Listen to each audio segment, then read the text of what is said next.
Repaglinide is an oral anti-diabetic agent. Repaglinide is used for type 2 diabetes mellitus. Talking about the mechanism of action of repaglinide, it decreases glucose levels by inhibiting ATP-sensitive potassium channels in pancreatic beta cells. This causes them to secrete more insulin. Glinides are also considered insulin secretagogues because they increase insulin secretion. Talking about pharmacokinetics, repaglinide should be taken prior to a meal and are well absorbed after oral administration. Glinides are high alert medications in contrast to the sulfonylureas. The glinides have a rapid onset and a short duration of action. They are particularly effective in the early release of insulin that occurs after a meal and are categorized as postprandial glucose regulators. Repaglinide should be taken 15 to 30 minutes before meals.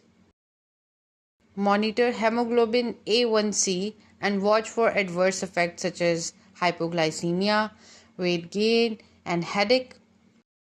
Repaglinide is metabolized to inactive products by cytochrome P450-3A4 enzyme in the liver and are excreted through the bile, so repaglinide should be used with caution in patients with hepatic impairment. Talking about drug interactions, repaglinide should not be used in combination with gemfibrozil and sulfonylureas due to enzyme inhibition and overlapping mechanisms of action respectively. Because this increases the risk of serious hypoglycemia, insulin when used in combination with repaglinide, there is an increased risk of hypoglycemia and should be avoided.